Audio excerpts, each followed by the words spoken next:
محمد وآل محمد وعجل فرجهم. أعوذ بالله من الشيطان الرجيم. بسم الله الرحمن الرحيم. الحمد لله رب العالمين. الصلاة والسلام على أشرف الأنبياء والمرسلين وأفضل السفراء المقربين العبد المؤيد والرسول المسدد والمحمود الأحمد والمصطفى الأمجد أبي القاسم محمد. اللهم صل على محمد وآل محمد وعجل وعلى آله الطيبين الطاهرين المعصومين المظلومين الذين هم أركان الإيمان وأمناء الرحمن وبهم يمسك الله السماء أن تقال الأرض وبهم يمسك الله الأرض أن تميد بأهلها وبهم تنشر الرحمة ولولاها منهم لساقت بأهلها لا سيما بقية الله روحي وأرواحنا لتراب مقدمه الفلاح الذي يملأ الأرض قسطا وعدلا بعدما ملئت ظلما وجورا. اللهم اجعلنا من أنصاره وأعوانه ولا تجعلنا من أعدائه. صلوات محمد وآل محمد. اللهم صل على محمد وآل محمد وعجل فرجهم. أما بعد فقد قال امام حسین علیہ السلام اللهم أنت ثقتي في كل كرب ورجائي في كل شدة. صلوات پڑھیں محمد وآل محمد. اللهم صل على محمد وآل محمد وعجل فرجهم. پروردگار عالم سے دعا ہے کہ پروردگار ہماری ان مجالس کو شرف قبولیت عطا فرمائے. ہمارا آنا بیٹھنا سننا پڑھنا سیدہ اپنی عظیم بارگاہ میں قبول و منظور فرمائے. ایک مرتبہ پھر پرزور انداز میں حیدری صلوات پڑھیں. اللهم صل على محمد وآل محمد وعجل فرجهم. آپ کے سامنے امام حسین علیہ السلام کے قول کو پیش کیا کہ روز عاشوراء صبح عاشور امام حسین علیہ السلام اپنے خیموں سے باہر نکلے اور امام علیہ السلام نے اس جملے کو ارشاد فرمایا کہ اللہم انت ثقتی فی کل کرب ورجائی فی کل شدہ. توجہ کہ اے پروردگار تو میرے لیے ثقہ ہے، تو میرے لیے معتبر ہے.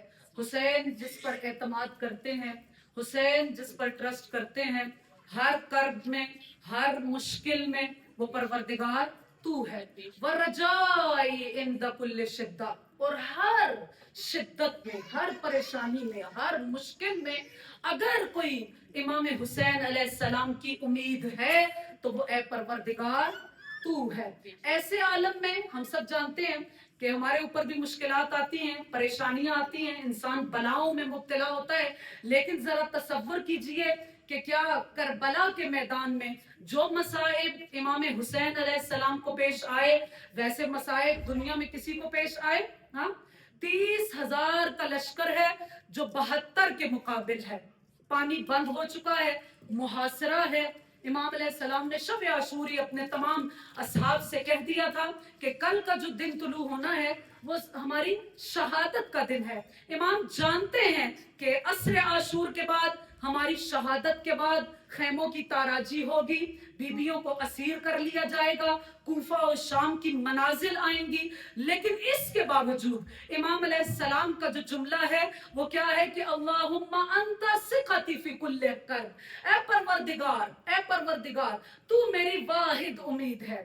پروردگار حسین جس پر اعتماد کرتے ہیں ہر مشکل میں ہر کرب میں ہر شدت میں اے پروردگار وہ تو ہے. حسین کی آخری امید تو ہے. اور پھر اپنے خانوادے کو اپنے اہل بیت کو مخاطب کر کے کہا، یعنی ایسا نہیں ہے کہ کوئی یہ نہ سمجھے کہ امام حسین علیہ السلام جانتے نہیں ہیں کہ کس قسم کی بلائیں کس قسم کی مشکلات پیش آنی ہیں.